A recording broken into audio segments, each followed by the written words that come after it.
Film maker, writer और production designer Shazia Iqbal की पहली फीचर फिल्म धड़क 2 ने भले ही मोहित सूरी की सैयारा की तरह कई 100 करोड़ रुपए न कमाए हों, लेकिन भारतीय सिनेमा के इतिहास में इसे एक बदलाव लाने वाली फिल्म के रूप में याद किया जाएगा। यह मेन स्ट्रीम की उन गिनी चुनी हिंदी फिल्मों में से एक है जिन्होंने जाति आधारित भेदभाव, अन्याय और उत्पीड़न जैसे मुद्दों को गहराई और संवेदनशीलता के साथ दिखाया है।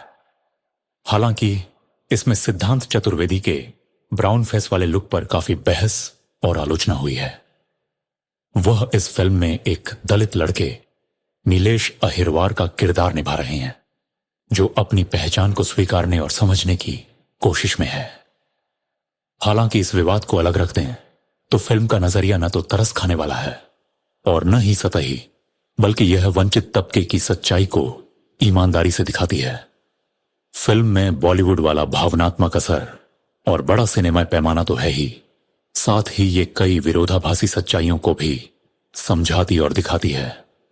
यह विशेषाधिकार प्राप्त तबके को सवालों के घेरे में लाने से नहीं हिचकती, यह दर्शकों को जोड़ती भी है और सोचने पर मजबूर भी करती है। यह वंचितों के हकों के मुद्दों पर चर्चा की शुरुआत करने वाली फिल्म है। यह बात इसलिए और भी मायने रखती है क्योंकि 100 साल से अधिक पुराने मेनस्ट्रीम हिंदी सिनेमा में जातिवाद के खिलाफ कहानियां बेहद कम बनी हैं और वंचित तबके के किरदारों को केंद्र में रखने वाली फिल्में तो उससे भी कम। जून 2015 में अंग्रेजी अखबार द हिंदू की एक स्टडी में पता चला कि 2013 से 2014 के दौरान रिलीज हुई करीब 300 बॉलीवुड फिल्मों में से सिर्फ 6 फिल्मों के मुख्य किरदार पिछड़ी जाति से थे। इसके उलट धड़क 2 में मुख्य किरदार के अलावा भी कई प्रभावशाली किरदार वंचित समुदायों से आते हैं। इनमें सबसे प्रभावशाली हैं प्रियंक तिवारी, जो युवा नेता शेखर का किरदार निभाते हैं। यह किरदार रोहित वेमुला से प्रेरित है, जो हैदराबाद विश्वविद्यालय के पीएचडी स्कॉलर थे। वो कैंपस में जातिगत अन्याय के मुद्दे उठाते थे। निलंबन के बाद उन्होंने आत्महत्या कर ली थी। फिल्म में शेखर एक जगह पर कहते हैं, अन्याय कानून बन जाए तो उसके खिलाफ आवाज उठाना लोगों का कर्तव्य है। इसके अलावा अनुभव फतेहपुरा ने नीलेश, मुख्य किरदार, की मां का रोल निभाया है। वो भले ही कमजोर स्थिति में हो और विशेषाधिकार प्राप्त लोगों से अपमान झेलती हो, लेकिन इसे चुपचाप सहने वालों में से नहीं है। उन्हें अपने अधिकारों की पूरी जानकारी है और उन अधिकारों की लड़ाई में वे आरक्षण और समान अवसर जैसे कदमों पर भरोसा करती हैं। धड़क 2 मिनट जैसी कहानियां बॉलीवुड में भले ही अपवाद हों, लेकिन भाषाई, खासकर तमिल फिल्म इंडस्ट्री में इनका गहरा असर दिखता है। वहां लगातार वंचित तबके के मुद्दों पर फिल्में बनी हैं और कई मुख्य किरदार भी इन्हीं समुदायों से लिए गए हैं। के रविंद्रन की तेलुगु फिल्म हरिजन और बीवी, करंत की कन्नड़ फिल्म चोमना डुडी दक्षिण की एंटी कास्ट क्लासिक फिल्में मानी जाती हैं। समकालीन तमिल सिनेमा में मारी सेल्वराज की कर्णन में सुपरस्टार धनुष के जरिए वंचित तबके का उबलता गुस्सा सामने आया। लीना मणिमेकलई की फिल्म माधती में लैंगिक हिंसा की गहरी पड़ताल हुई। पाव रंजीत की सारपट्टा परंपराई और टीके ज्ञानवेल की जय भीम ने मुद्दों को लेकर बहस छेड़ी और बॉक्स ऑफिस पर भी अच्छा प्रदर्शन किया। तमिलनाडु में आम जिंदगी और सिनेमा दोनों में ही जाति एक बड़ा मुद्दा रहा है। यह सामाजिक चेतना वहां के समाज सुधारक और एक्टिविस्ट राजनेता पेरियार और द्रविड़ राजनीति की विरासत है। शाजिया इकबाल ने अंग्रेजी अखबार द न्यू इंडियन एक्सप्रेस से हाल ही में हुई बातचीत में कहा, वहां आपको जाति पर कई कहानियां मिलेंगी जो यहां बॉलीवुड नहीं दिखती, क्योंकि तमिलनाडु में कई ऐसे फिल्मकार आए हैं जिन्होंने यह संस्कृति बनाई है कि हम यहां हैं और हमारी कहानियां सुनाने से कोई हमें रोक नहीं सकता। बॉलीवुड में भी ऐसा होना चाहिए। शाजिया इकबाल की धड़क 2 दरअसल मारी सेल्वराज की चर्चित तमिल फिल्म परियेरुम पेरुमाल का हिंदी एडप्टेशन है। उन्होंने इसे उत्तर भारत में सेट किया है और इसे जेंडर के नजरिए से एक लव स्टोरी के रूप में दोबारा गढ़ा है। शाजिया इकबाल का मानना है कि लव स्टोरी के जरिए समाज में मौजूद अलग अलग तरह के पूर्वाग्रहों और भेदभाव के बारे में बेहद असरदार तरीके से बात की जा सकती है। दक्षिण का सिनेमा जमीनी हकीकत को गहराई से समझकर बनता है, जबकि बॉलीवुड में ये अक्सर सिर्फ एक बनावटी कोशिश जैसा लगता है। हिंदी सिनेमा पर अक्सर पहचान को मिटाने का आरोप लगाया जाता है, जबकि तमिल सिनेमा को हकीकत में जड़ें जमाए रखने के लिए सराहा गया है। खासकर 90 के दशक में हिंदी फिल्मों में शहरी, ग्लोबल और चकाचौंध भरी ऐसी कहानियां आईं जो प्रवासी भारतीय दर्शकों को ध्यान में रखकर बनाई गईं और जिनमें वंचित तबके की कोई जगह नहीं थी। इस तरह ज्यादातर किरदार अपनी पहचान से जुड़े नहीं होते, चाहे वह जाति, वर्ग, धर्म, जेंडर या सेक्सुअलिटी की पहचान हो। शाजिया इकबाल ने द न्यू इंडियन एक्सप्रेस को दिए इंटरव्यू में कहा, असल में सब कुछ पहचान के इर्द गिर्द ही घूमता है, चाहे वह जातीय पहचान हो, धार्मिक पहचान हो या जेंडर की पहचान, लेकिन हम अपनी फिल्मों में इसे छूते तक नहीं है। उन्होंने आगे कहा, अपने रिसर्च के दौरान मुझे समझ में आया कि लोगों को लगता है जाति का मुद्दा सिर्फ गांवों में है, लेकिन बाद में एहसास हुआ कि यह हर जगह है। यही हमारी फिल्म की सेंट्रल थीम है कि आप छोटे शहरों से बड़े शहरों में चले जाएं, फिर भी आपकी पहचान आपका पीछा नहीं छोड़ती। धड़क 2 से पहले हिंदी सिनेमा में जातिगत रिश्तों को असरदार तरीके से दिखाने वाली एक और अहम फिल्म नागराज मंजुले की पहली हिंदी फिल्म झुंड थी। मंजुले अपनी मराठी फिल्मों फेंड्री और सैराट के लिए भी जाने जाते हैं। मई 2017 में द हिंदू को दिए इंटरव्यू में उन्होंने कहा था, जाति हमारे समाज की नींव है। यह एक सच्चाई है जिससे बचने के लिए खास हुनर चाहिए। बॉलीवुड के पास वह हुनर है, मेरे पास नहीं। मंजुले अपनी दलित पहचान को खुलकर अपनाते हैं और झुंड फिल्म में उन्होंने अपने गरीब और वंचित पात्रों को भी वही आत्मविश्वास दिया। झुंड फिल्म के उनके किरदार दर्शकों की दया के पात्र नहीं हैं, बल्कि उनमें मुश्किल हालात के बावजूद हिम्मत और जज्बा है।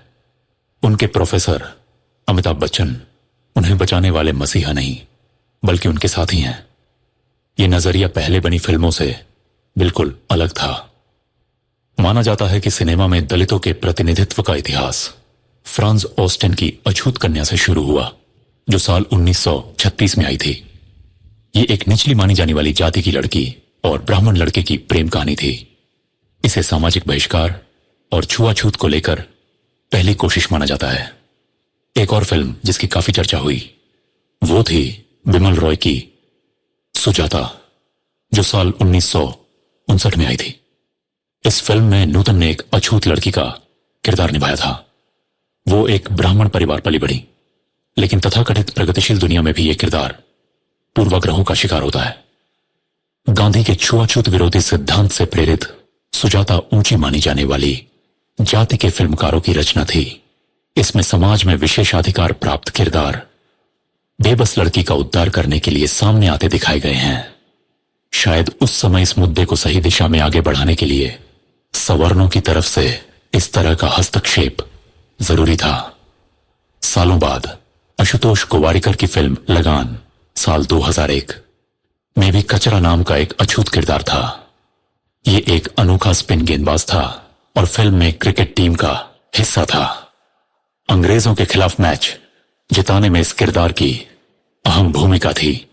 फिल्म में उसके दर्द या असमान दुनिया में उसके संघर्ष को नहीं दिखाया गया। कहानी ज्यादा इस बात पर थी कि कैसे सबको, वंचितों को भी साथ लेकर समुदाय और देश की भलाई के लिए, खासकर विदेशी आक्रमणकारियों के खिलाफ एकजुट होना है। प्रकाश झा की आरक्षण साल 2011 में सैफ अली खान ने एक पढ़े लिखे दलित व्यक्ति का किरदार निभाया। फिल्म में यह किरदार काफी बेअसर लगा। झा ने फिल्म की शुरुआत आरक्षण के मुद्दे से की, लेकिन बाद में कहानी शिक्षा के व्यवसायीकरण की ओर मुड़ गई। अनुभव सिन्हा की आर्टिकल 15 साल 2019 ने भी जातिगत असमानताओं को उठाया, लेकिन शहरी, पढ़े लिखे और विशेषाधिकार हासिल किए हीरो आयुष्मान खुराना की नजर से यह फिल्म भेदभाव झेलने वालों की कहानी की बजाय उद्धार करने वाले एक ब्राह्मण और खुद को बदलाव का मसीहा मानने वाले किरदार की कहानी बनकर रह गई। जाति से जुड़े मुद्दों पर सबसे असरदार और मजबूत काम पैरेलल और न्यू वेव हिंदी सिनेमा में हुआ है। इस दौर की अहम फिल्मों में श्याम बेनेगल की अंकुर साल 1774, सत्यजीत रे की सदगति साल 1991, गौतम घोष की पार साल 1984, प्रकाश झा की दामुल साल 1985, अरुण कौल की दीक्षा साल 1991, शेखर कपूर की बैंडिट क्वीन साल 1991, 1994 श्री बेनेगल की समर साल 1999 और जब्बार पटेल की हिंदी अंग्रेजी फिल्म डो बाबा साहेब आम्बेडकर साल 2000 शामिल हैं।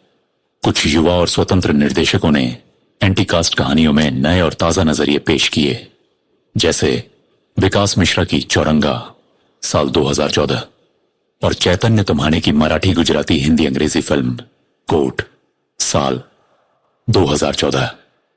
सबसे अहम समकालीन आवाज नीरज घेवान की रही है। वह हिंदी सिनेमा के कुछ गिने चुने पहचाने जाने वाले दलित निर्देशकों में से एक हैं और शायद अकेले ऐसे फिल्मकार हैं जो लगातार इंडस्ट्री के ब्राह्मणवादी ढांचे को चुनौती देने की कोशिश कर रहे हैं। नीरज घेवान की पहली फिल्म मसान साल 2015 बनारस की जातीय राजनीति की पृष्ठभूमि में प्यार, बिछड़ने और चाहत की कहानी है। इसका प्रीमियर कान फिल्म फेस्टिवल के अनसर्टेन रिगार्ड सेक्शन में हुआ था। इसे FIPRASSEI क्रिटिक्स अवार्ड और प्री अवेनियर प्रोमेतुर सम्मान मिला। उनकी दूसरी फिल्म होम बाउंड साल 2025 का प्रीमियर भी इस साल मई में कान के अनसर्टेन रिगार्ड सेक्शन में हुआ है। यह साल 2020 में द न्यूयॉर्क टाइम्स में छपे बशारत पीर के आर्टिकल टेकिंग अमृत होम से प्रेरित है। इसमें मोहम्मद सयूब और उनके बचपन के दोस्त अमृत कुमार की कहानी थी। ये उन हजारों प्रवासियों में से थे जिन्हें साल 2020 की कोविड-19 की पहली लहर में अचानक लॉकडाउन लगने के बाद पैदल ही घर लौटना पड़ा था। फिल्म में नीरज घेवान ने वंचितों और अल्पसंख्यकों की मुश्किलों को केंद्र में रखा है, जहां मोहम्मद सयूब का नाम बदलकर मोहम्मद शोएब अली, ईशान खट्टर और अमृत कुमार का नाम चंदन कुमार विशाल जेठवा कर दिया गया है। मेरी पसंदीदा घेवान की फिल्म गीली पुच्छी है, जो नेटफ्लिक्स की एंथोलॉजी फिल्म अजीब दास्तांस का एक हिस्सा है। घेवान मानते हैं कि उनका खिंचाव जाति, वर्ग, धर्म, जेंडर और सेक्सुअलिटी जैसे विषयों की ओर है। इसमें गीली पुच्छी को बेहद खूबसूरती से रचा गया है। यह फिल्म जाति, जेंडर और सेक्सुअलिटी के बीच के मोड़ पर बेहद खूबसूरती से खड़ी है।